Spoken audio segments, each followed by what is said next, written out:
예, 이제 우리 어린 여러분들 말씀 잘 들었죠? 예. 음, 창세기의 이야기를 이제 전체적으로 요약적으로 하자면 세 인물로 요약할 수 있습니다. 그죠? 아브라함, 이삭, 야곱. 나중에 이스라엘이 되는 야곱. 이 세 인물로 참 요약할 수 있는 구조가 이 창세기의 구조입니다. 소위 이제 족장 시대라 해서 이제 족장으로 불리는 자들이었고, 전체적으로 그들의 삶이 어떻게 전개되는가가 이 창세기 전체의 스토리 라인입니다. 첫 번째 인물이 아브라함이었는데, 아브라함은 그 부르심을 따라서 믿음으로 순종한 자, 갈 바를 알지 못하고 아, 믿음으로 고향 친척 집을 떠난, 아, 그래서 가나안으로 간 그 인물입니다. 그야말로 믿음의 시작이고 믿음의 조상이다, 이렇게 할 수 있습니다. 자, 그 두 번째 인물은 이삭이죠. 이삭. 자, 그의 출생은 너무나 자연적인 출생이 아니었습니다. 자연적인 출생으로는 설명이 되지 않았죠. 출산할 가능성이 없는 사라의 몸에서 태어났죠. 그래서 제가 그때 마치 그 일은 예수님이 니고데모에게 물과 성령으로 거듭나야 한다는 말씀을 하신 것처럼 이삭의 출생은 마치 성령을 따라 난 자다, 이렇게 여김받았습니다. 약속을 따라 난 자다. 이제 그의 출생으로 인해서 아브라함의 자손은 이삭으로 결정되었고요. 이스마엘이나 또 그두라의 자식들은 다 이 가나안에서 땅에서 이제 멀어졌습니다. 나갈 수밖에 없었죠. 그래서 이 세 번째 인물은 야곱입니다. 이 야곱은 주권적인 선택이 무엇인지 우리에게 분명히 보여주었죠. 그가 태어나기도 전에, 선과 악을 알기도 전에 이미 선택이 되었다, 그렇게 성경이 기록하고 있고요. 선택된 그를 부르시고 또 그 하나님이 그 선택된 그를 만나시고 그 앞에 이제 무릎 꿇게 하시는 역사, 그 은혜를 통해서 참 하나님의 참 백성이 되도록 하셨습니다. 자, 이 세 사람의 이 족장을 통해서 이제 하나님 나라가 이제 세워지는데요. 그 하나님 세워진 그 하나님 나라의 질서는 어떤 세상과는 전혀 다른 방식으로 세워지고 경영되어졌습니다. 어떤 세 가지 원리가 있는 것 같습니다. 이 하나님의 나라라고 하는 그 하나님 나라의 어떤 경영의 원리라는 것은, 첫 번째, 하나님 나라는 세상의 그 어떤 사람이나 법 체계가 아니라 하나님의 주권, 하나님의 주권이 지배하는 나라, 하나님이 직접 통치하시는 나라, 그 나라가 하나님의 나라다라고 하는 원리죠. 두 번째는 그 하나님 나라의 백성들은 어떤 자연적인 출생이나 어떤 육적인 것으로 되어지는 것이 아니라 영적인 출생으로만 시작된다라는 것을 우리에게 알려주고 있습니다. 또 세 번째는 이 하나님의 나라는 지혜와 힘과 능력이 아니라 은혜로 주어지는 것이고, 또 그렇게 백성이 되어지는 것이며, 그렇게 되어진 그 백성들은 그 인생의 과정 속에서 하나님을 진정으로 만남으로, 하나님을 진정 만남으로 열매 맺어진다. 이런 원리들이 이 세 사람의 족장을 통해서 보여준 하나님의 나라의 모습이고 또 원리였습니다. 이 아브라함과 이삭, 야곱으로 이어진 이 선택의 역사는 그 야곱에 와서 종결됩니다. 그죠? 그래서 이 야곱의 12 아들은 이스라엘의 족장이 되고 조상이 되고요. 또 야곱의 이름이 이스라엘로 바뀌었는데, 이 이스라엘이라는 이름은 그저 한 개인의 이름이 아니라 어떻게 됩니까? 이스라엘 민족, 나라의 이름이 되고요. 그 이스라엘이라는 민족의 이름, 나라의 이름은 정확하게 하나님 나라를 표현해 주는 용어가 되었습니다. 그래서 하나님이 에서가 아니라 야곱을 선택하셨다고 하는 것은 정확하게 말하자면 이스라엘 민족이 선택되었다는 그런 의미죠. 그래서 이스라엘 민족이 선택되어서 하나님 나라라는 것을 보여주는 그런 것이 구약의 역사입니다. 37장 오늘 본문 37장으로 시작되는 이 요셉 이야기는 제가 지난번에 말씀드린 대로 이 야곱의 역사의 일부분입니다. 그죠? 그러나 이 요셉이 차지하는 독특한 역할이 이 이스라엘 역사 가운데, 즉 하나님의 나라의 역사 가운데 있습니다. 오늘 그 부분을 보게 될 텐데요.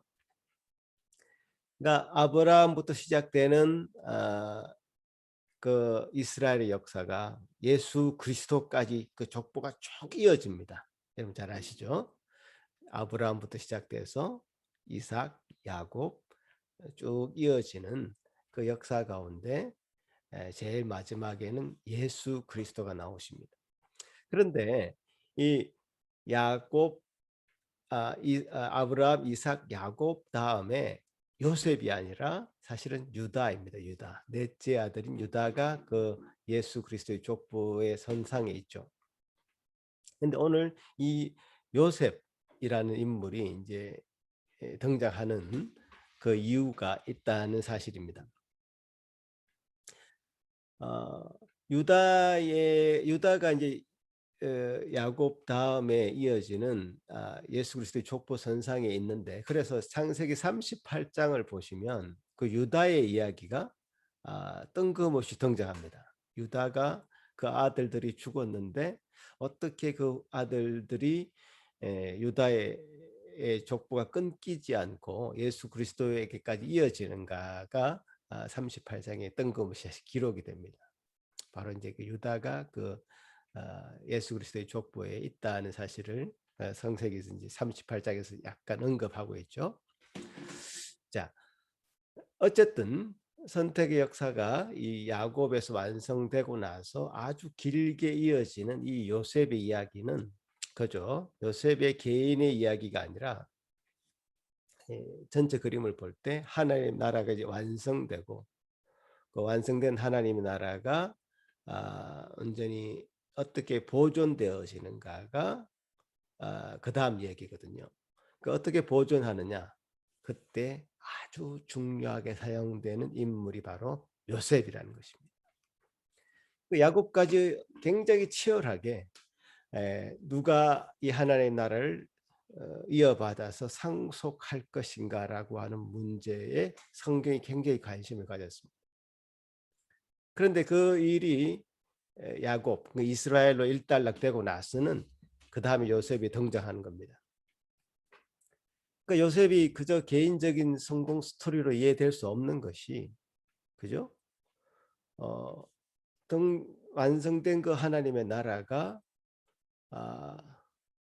당장 요셉에 의해서 어떻게 보존되어지는가, 어떻게 지켜지는가가 성경의 관심사로 넘어갔는데, 이런 관심사를 가지고 성경을 들여다보면 그저 요셉의 이야기는 개인의 성공 스토리, 뭐 고난과 역경을 넘어서 강대국의 총리가 된 그 참 그런 스토리, 성공 스토리로 바라보는 것은 너무 이제 근시안적으로 너무 일부분만 성경을 보는 것이다, 이렇게 얘기할 수 있습니다.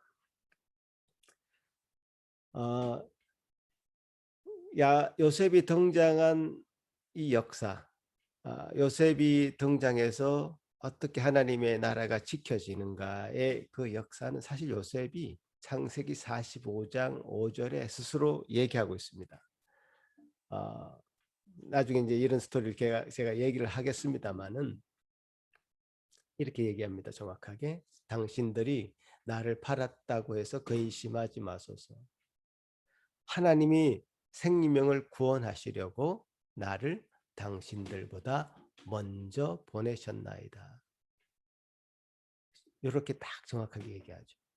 이 한마디가 이 창세기 후반에 등장하는 요셉의 이야기의 핵심 이야기입니다. 요셉의 존재의 의미였고 이스라엘이 어떻게 지켜지는가, 하나님 나라가 어떻게 지켜지는가를 전체를 다 설명하는 핵심 구절입니다. 그래서 요셉의 역사는 요셉 개인의 순종과 그 성공의 그 의미가 있는 것이 아니라 하나님의 상속자로 결정된 이 이스라엘이 보존되고 하나님 나라가 보존되고 하나님 나라의 생명을 보호하려는 큰 목적이 이 요셉의 역사에 있는 것입니다. 그러니까 여러분 앞으로 계속 등장하는 이 요셉의 이야기를 비롯해서 구약의 이 성경의 이야기들이 에, 해석될 때에 어떤 교훈적인 도덕적인 교훈만을 얻으려고 해서는 안 됩니다. 이 요셉은 너무 그렇게 사용되기 쉬운 인물이라 제가 지금 강조해서 말씀드립니다. 물론 개인의 삶의 어떤 교훈을 얻을 수 있는 부분들이 없지는 않습니다. 제가 강조하는 거죠. 항상 강조하는 것은 큰 숲을 먼저 보라. 큰 그림을 먼저 보라는 것입니다. 그러면 이 요셉을 보는 눈이 달라질 수 있는 겁니다. 그 요셉은 자신의 참된 존재의 목적, 삶의 의미를 하나님께서 이스라엘을 보호하시기 위해서 자신을 먼저 애굽에 보냈다고 얘기합니다. 요셉을 통해서 애굽에 내려갔다는 거죠. 요셉이 애굽에 내려갔다는 것은 아브라함에게 약속한 하나님의 나라를 실현하고자 하는 그런 역사 가운데 요셉이 사용되었다는 것이죠. 이스라엘 민족을 비옥한 애굽 땅에서 큰 민족으로 만들어 가시려고 하는 하나님의 계획 가운데 있었던 것이고요. 결국 이 70명이 애굽으로 내려갔다가 그 200만이 되어서 다시 가나안으로 돌아오게 되는 겁니다. 그러니까 이 애굽으로 이주한 이 사건, 단순히 한 가문이 기근을 피해서 도망간 것이 아니라 장차 애굽에서 큰 나라를 이루게 하시려고 하는 하나님의 계획이야 실현인 것입니다. 이 일이 사실 출애굽의 배경이 되죠. 그죠? 하나님이 계획하시고 인도하시는 역사, 하나님이 준비하시고 쓰임 받은 역사입니다. 그러니까 성경에 나오는 개인적인 역사, 히스토리는 하나님 나라의 참여자 혹은 하나님 나라의 건설의 이모점으로 쓰임 받은 역사로 보아야 될 것입니다. 그리고 그 다음 단계의 어떤 구속 역사에 연결되는 채널이 되기도 합니다. 요셉은 특별히 이스라엘 하나님 나라와 관계에서는 그 다음 하나님 나라를 보존하신 역할과 함께 그 횡적으로는 하나님 나라와 열방을 연결하는 역할을 감당하고 있습니다. 그러니까 다음 세대를 구원을 이어가는 역사와 종적으로는 또 횡적으로는 이스라엘 민족에만 머무는 것이 아니라 다른 그 담을 넘어서 이방에게도 하나님 나라가 확장되고 그 하나님 역사가 보여지는 그런 것으로 요셉이 사용되죠. 우리가 새 언약이라고 하는 것은 나중에 말씀드리겠지만 이스라엘 민족 안에만 머무는 것이 아니라 그것이 담장을 넘어서 그 구원이 모든 민족에게 열방에게 퍼진다는 것을 새 언약이 내포하고 있는다고 생각한다면 이 요셉은 굉장히 이 구원의 새로운 지평을 열어가는 그런 인물로 그것을 예표하는 인물로 지목되기도 합니다. 이렇게 이제 요셉이 가지고 있는 큰 역사적인 큰 그림을 먼저 이해하고 나면 이제 그 다음에 우리가 이제 본문을 더 이해하기가 쉬워질 것입니다. 자, 야곱의 12아들 중에 요셉은 11번째 아들이었습니다. 그죠? 라헬의 아들이었죠. 야곱이 가장 사랑했던 라헬의 아들 요셉. 요셉하고 베냐민을 사실 제일 편애했던 것 같습니다. 제일 막내 두 아들. 나이가 많아서 난 아들 요셉. 여러 가지 조건이 좀 요셉을 좋아할 수밖에 없고 사랑할 수밖에 없었던 것 같습니다. 요셉의 형들은 참 여러 가지 편애의 피해자들이 될 수밖에 없었던 것 같고요. 그래서 요셉을 미워할 수밖에 없었습니다. 참 바람 잘 날이 없었을 것 같습니다. 요셉을 참 죽이도록 미워할 수밖에 없는 그런 사건들, 꿈을 꾼 사건들입니다. 요셉이 꿈을 꾼 것 형들에게 그대로 얘기했습니다. 곡식단이 자기에게 절하더라. 또 해와 달과 별들이 자기에게 절하더라. 자, 이런 이야기를 참 요셉은 좀 스스럼 없이 했습니다. 형들이 정말 자신이 가지고 있는 그 증오, 분노를 감추지 않을 수밖에 감출 수 없는 그런 폭발할 수밖에 없는 불씨를 사실 요셉이 지폈습니다. 그런데 우리가 지금 김 빠지는 이야기지만 이 이야기 결론을 우리가 잘 알잖아요. 이 이야기 결론을 잘 아는 저로서는 이 요셉이 이야기가 그저 요셉의 스스로가 꾼 꿈을 이야기한 것이 아니다라는 것을 알게 되죠. 요셉도 이 꿈의 의미를 스스로도 잘 몰랐고 야곱도 몰랐고 그 형들은 더더욱 몰랐는데 요셉도 스스로 이 꿈의 의미를 잘 몰랐는데 성경의 결말을 알고 있는 저희들로서는 이 꿈이 실현되잖아요. 그래서 이 꿈이 실현되는 것을 우리가 잘 알고 있는 자로서는 저희들로서는 이 꿈은 그냥 예사 꿈이 아니구나. 하나님의 계시가 담겨져 있는 꿈이구나. 그래서 이 야곱이 자신의 마음에 그 꿈을 두었다는 것은 그 계시의 일부분을 야곱도 어느 정도는 인식하고 있었을 것이다 이렇게 예측할 수 있습니다. 그렇지만 요셉이 그 꿈으로 인해서 형들은 분노할 수밖에 없었고 요셉을 죽이거나 혹은 애굽에 팔아 넘길 수 있는 조건이 되었습니다. 자, 요셉이 그렇게 애굽으로 팔려가지 않았다면요, 야곱과 그 가족들 70명은 다 죽을 처지에 놓일 수밖에 없었습니다. 지금 요셉은 요셉대로 또 그 형들은 그 형들대로 어떤 자신의 특별한 역할, 그 시대의 특별한 역할을 하나님의 계획 가운데 하고 있는 것으로 보입니다. 자, 이게 큰 그림을 우리가 알고 있기 때문에 우리가 좀 쉽게 웃으면서 이 장면을 얘기할 수 있는지 모르겠습니다만 현실로 그것이 닥쳐졌을 때는 굉장히 심각한 문제였죠. 어떻게 자기 동생을 죽이려고 생각합니까? 그죠? 그만큼 이 정오심이라는 것이, 분노라는 것이 아주 그 마음을 컨트롤할 수 없었습니다. 그 사람이 누구라도 이 요셉을 밉게 보일 거고 그런 것이 우리 현실이었죠. 또 그것이 아무리 현실이다 하더라도 요셉의 형들이 가지고 있었던 그 분노는 참으로 도가 지나친 것이다 말하지 않을 수 없습니다. 철없는 어린 동생이 꿈꾼 것을 말하는 것을 듣고는 허허 웃어 넘길 수 있는 그런 위인들이 못 되었던 것은 사실입니다. 생각해 보십시오. 이게 사람을 죽일 일입니까? 어린 동생이 꿈을 꿔서 자기에게 얘기했다고 해서 그것도 철없이 하는 것처럼 보이는 그 말에 참 경로해가지고 사람을 죽일 만한 그런 일이냐 말이에요. 그것도 형제를 죽일 만한 일입니까?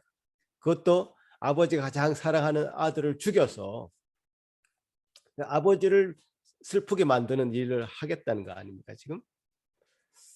이게 참 이 부분이 굉장히 이 사건에서 참 미스터리한 부분이에요. 어떻게 이게 죽일 생각을 했을까? 동생을. 어, 인간이 얼마나 악할 수 있는가를 사실 이 부분에서 또 우리가 볼 수 있는 거죠. 얼마나 악이 격렬해질 수 있으며 잔인해질 수 있으며 또 그 악은 우리 스스로 조절할 수 없는 것임을 이 형들이 우리에게 보여주고 있다고 봅니다. 문제는 이 형들도 하나님 나라를 상속받은 자로서 이스라엘의 믿음의 조상들이 되는 택함 받은 자들이었다는 것을 안다면 더더욱 놀랄 일이죠. 예. 보십시오. 우리가 다윗 왕조차도 그 악의 영향력을 피해갈 수 없었잖아요. 가공할 만한 위력이 그 악에게는 있는 것이죠. 선택받은 자라는 것은 악을 행하지 않는 자들이 아닙니다. 악이 차지하고 있는 그 비율과 영향력은 신자나 불신자나 다르지 않습니다. 하지만 그 악의 실체를 알고 그 죄악 앞에서 자신이 한없이 불쌍한 자임을 고백하고 용서해 주실 것을 구하는 그 마음이 있는 자는 신자들인 것이죠. 그 신자들의 마음에는 하나님의 은혜가 있고요, 은총이 있는 것이죠. 똑같은 상황에서 불신자들은 자신의 모습을 하나님 앞에 그대로 내어놓을 수 없습니다. 결국 하나님은 그 악한 마음을 품은 형들을 사용하셔서 요셉을 애굽에 돈을 받고 팔아버리게 되고요. 또 애굽으로 가게 된 그 요셉으로 인해서 그 형들의 목숨은 부지할 수 있었다. 이 스토리를 우리가 무엇으로 설명할 수 있습니까? 요셉의 고백대로 당신들의 목숨을 구하기 위해서, 당신들의 생명을 보존하기 위해서 하나님이 나를 미리 보내었다라고밖에 설명할 수 없습니다. 그리고 이 요셉이 꾼 꿈에 대해서 꿈꾸는 자 요셉 이렇게 해서 꿈을 어떤 비전, 드림 이런 것이 아닙니다. 그러니까 자신의 소원과 갈망을 비전이나 드림이다 이렇게 얘기하는 것 같은데요. 요셉은 자기 스스로가 이런 꿈을 막 꾼 그런 자가 아니고 꿈을 꾸게 하신 거죠, 하나님. 자기 스스로가 형들에게 절을 받고자 해서 이 꿈을 꾼 게 아니라 그것이 자기의 갈망이 아니라 진정한 꿈이라는 것은 하나님의 뜻을 이루어 드리는 것이 꿈입니다. 이게 야망이라는 것과 하나님이 주시는 꿈이라는 것은 종이 한 장 차이처럼 분간이 잘 안 될 수도 있습니다. 그죠? 결국 우리 인생이 다 끝나서 그것이 판가름 날 수밖에 없을 것 같기도 합니다. 하나님의 꿈을 이루어 드리기 위해서 살았는지 아니면 자신의 야망을 이루기 위해서 살았는지 그때가 돼서 판가름 날 수도 있습니다. 그만큼 어려운 문제죠. 무엇이 하나님의 꿈이고 무엇이 자신의 야망이냐. 요셉으로부터 한 가지 맥락을 짚을 수 있는 것은 하나님 우리를 통해서 이루시고자 하는 그 꿈은 세상에서 손가락질하고 욕할지라도 바보 같다는 소리를 들을지라도 그 꿈을 말하고 그 꿈 앞에 자신이 선다는 사실입니다. 요셉이라고 해서 왜 자기가 꾼 꿈을 이야기하면 형들이 화를 낼 것이다, 부모님이 싫어할 것이라는 것을 몰랐겠습니까? 알았을 것입니다. 또 그렇게 반응을 했고요, 형들이. 심지어 야곱 아버지까지도 그렇게 반응을 했습니다. 그런데 그 꿈을 얘기합니다. 왜냐하면 그 꿈은 하나님이 꾸게 하셨기 때문이죠. 그 꿈을 하나님께서 꾸게 하셨기 때문에 그 꿈을 말하지 않는 것은 요셉에게 용납할 수 없는 것이었습니다. 요셉은 이 세상을 구원하시기 위해서 말없이 십자가에 달려 돌아가신 예수 그리스도를 예표하는 그 성격을 가지고 있습니다. 예수님은 그의 사역에서요, 죽을 말만 골라가면서 했습니다. 나는 하나님과 하나다. 나는 죄 사하는 권세가 있다. 이 등등 하나님만이 하실 수 있는 일에 대해서 어, 가감 없이 분명하게 말씀하셨습니다. 난 하나님이다. 이렇게 얘기하셨단 말이에요. 그 이야기를 들은 바리새인들, 당시의 유대인들은 참을 수가 없었고 신성모독이다 말할 수밖에 없었죠.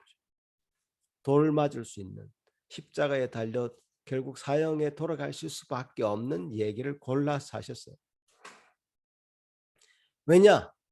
왜 그렇게 말할 수밖에 없었느냐? 그것은 자신의 꿈이 아니라, 자신의 야망이 아니라 하나님의 계시였고 하나님이 주신 꿈이었기 때문에 그렇죠. 하나님의 뜻을 성취하기 위해서 그렇게 말씀하신 것이죠. 자신이 꿈꾸고 있는 그 세상을 산상수훈에서 나누셨고요. 저 친구 가룟 유다는 분명히 나의 이 말을 들으면 싫어할 것이고 나를 배반할 것이기 때문에 그 가룟 유다의 입맛에 맞추어서 자신의 꿈을 바꾸지 않았습니다. 하나님이 주신 계시였기 때문에 그렇죠. 우리는, 저와 여러분은요, 또 우리 교회는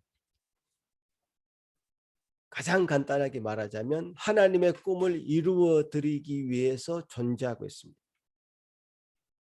가감하지 말아야 돼요. 하나님이 원하시는 것이 무엇이든지 간에 우리는 내어드릴 준비가 되어 있어야 됩니다. 교회는 저와 여러분이 어떤 야망을 채우기 위한 공간으로, 발판으로 사용되어서는 절대로 안 됩니다. 무엇을 이루시기 위해서, 무엇을 목적으로 교회에 나오십니까? 여러분이 뭔가 더 체험받고 뭔가 여러분이 원하는 것을 이루기 위해서, 목적하는 바를 이루기 위해서 교회에 나오십니까? 그것은 교회가 아니죠. 하나님이 주시는 그 꿈을 이루어가는, 하나님의 계시가 완성되는, 하나님의 뜻이 성취되는 것에 내가 어떻게 쓰임 받을까라고 물어보는 것이 더 정확한 질문이 될 것입니다. 그리고 한 가지 더 짚어본다면 요셉이 꿈을 꿨다고 했어요. 어떤 분들은 자기가 진짜 꿈을 얘기하는 분들이 있습니다. 자기가 지난밤에 꾼 꿈, 자기가 마치 요셉이라도 된 것처럼 꿈 이야기를 하는 사람들이 있습니다. 마치 자기가 하나님의 계시를 받은 것처럼 얘기하는 사람이 있단 말이에요. 착각하면 안 됩니다. 제발 안 그랬으면 좋겠습니다. 제가 알고 있는 분들 중에 그런 분들이 있었습니다. 확신에 차서 뭔가를 얘기하는데 너무 위험해 보였습니다. 제가 큰 요트를 타는 꿈을 꿨다는 거예요. 그 제가 큰 부자가 될 거라는 겁니다.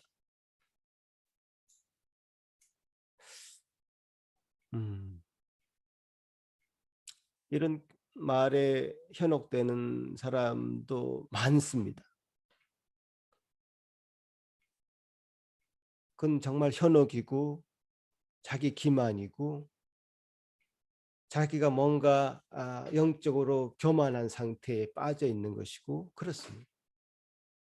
하나님의 계시로서 요셉이 지금 특별하게 요셉의 꿈이 사용되고 있는 것이지, 우리가 지금 꾸는 꿈하고 이 요셉의 꿈을 똑같이 생각하면 절대로 안 됩니다. 우리가 지금 꾸는 꿈은 우리의 심리의 상태가 반영된 심리적인 표현일 뿐이죠. 지금 성경에 나오는 꿈 이야기나 여러 이제 성경의 어떤 하나님께서 그 계시를 완성해 나가기 위해서 하나님의 뜻을 성취해 나가기 위해서 특별히 사용되는 어떤 것들이 있습니다. 그걸 일반화할 수는 없는 거예요. 구분이 필요합니다, 여러분. 하나님은 그 시대의 그 장소에서 하나님의 계시의 매개체로 사용되는 특별한 것들이 있었습니다. 심지어 동물들도 있고요. 어떤 천체도 있고요. 자연도 있고 그렇습니다. 구약 성경을 읽을 때 굉장히 조심해야 되는 부분이죠. 지금은 그런 모든 계시가 성경 계시로 이 완성이 되었습니다. 그래서 우리가 믿을 수 있는 것은 이 성경 계시 하나뿐이죠. 성경 계시를 통해서 말씀을 통해서 하나님 계시가 다 포함되어 있고 하나님 계시가 그 안에 다 기록되어 있어서 그 계시를 하나님 계신 성경을 통해서 우리가 하나님을 알아가고 하나님의 뜻을 이해해가는 것이지 일반적인 자연 현상을 이용한 계시는 굉장히 특별한 시대에 특별한 방식으로 하나님 우리에게 주신 것입니다. 그렇게 성경을 보지 않으면 굉장히 헷갈릴 수 있습니다, 여러분. 심지어 많은 사람들이 이런 자신의 꿈 가지고 얘기하는 걸 내가 들었는데 현혹되면 안 됩니다. 그렇게 쉽게 현혹될 수 있는 부분이기 때문에 제가 이렇게 말씀드리고요. 일반화해서 적용하지 않기를 바라는 마음입니다. 제 말씀을 정리하자면 성경 계시 하나님의 말씀을 통해서 우리는 하나님이 이 세상을 어떻게 운행해 가실 것인가, 이끌어 가실 것인가 그런 원리들을 자꾸 발견하게 됩니다. 아브라함, 이삭, 야곱 이 족장들을 통해서 하나님 나라가 이제 완성되어 가고 그것이 이제 이스라엘 민족에만 머무는 것이 아니라 열방에게 넓혀져 갈 것이라는 것을 요셉의 이야기를 통해서 이제 보여주는 것이죠. 요셉이 그래서 예수 그리스도를 예표하고 있다는 사실을 예수 그리스도의 모습을 구약적으로 보여주고 있다는 사실을 기억하면 될 것입니다. 그래서 하나님 나라, 즉 이 교회, 하나님 나라는 이제 다른 말로 하자면 이 교회입니다. 교회를 어떻게 해서든지 하나님은 지킬 것이다. 이 요셉 이야기를 통해서 우리가 분명히 알아야 되는 것, 하나님은 어떻게 해서든지 이 하나님 나라, 이 교회를 보존해 갈 것이다. 어떤 방식으로 지켜가야 될 것인지 성경은 계속 우리에게 보여주고 있는데 오늘날도 그것은 유효합니다. 그래서 결국은 새 예루살렘과 새 땅을 이 땅 가운데 새 하늘과 새 땅을 우리에게 보여주시면서 예수 그리스도가 다시 이 땅에 오실 때에는 그 하나님 나라가 완성되게 될 것인데 결국 승리하게 될 것인데 그 과정 가운데 결국 하나님은 이 땅에 하나님 나라를 지켜가실 것인데 그 지켜가는 하나님 나라에 요셉이 사용된 것이고요. 우리 모두가 그렇게 사용되게 될 것임을 말씀해 주시는 겁니다. 이런 말씀 가운데 여러분 마음의 안정과 평안을 유지하시고 그런 마음 상태로 신앙생활에 더 정진하시는 저와 여러분이 되시기를 간절히 바라는 것입니다. 기도하시겠습니다. 하나님 아버지 감사합니다. 오늘 우리에게 주신 이 말씀을 통해서 우리가 어떻게 이 땅 가운데 하루하루 살아야 될 것인가 라는 분명한 문제를 좀 놓고 기도하게 하시고 또 생각하게 하시고 또 좀 우리가 그렇게 살아갈 수 있음을 다시 한번 확인하게 해주셔서 감사합니다. 주님, 하나님 나라는 이 교회에는 결코 무너지지 않는 하나님의 손에 달려있는 하나님께서 친히 이끌어 가시는 그런 것임을 우리가 다시 한번 새깁니다. 도와주시옵소서. 그렇게 또 우리가 하나님 나라를 보존해 가는데 잘 사용되어지는 그런 한 사람 한 사람, 성도 한 사람 한 사람 다 드릴 수 있도록 도와주시옵소서. 감사하고 예수님 이름으로 기도합나이다. 아멘.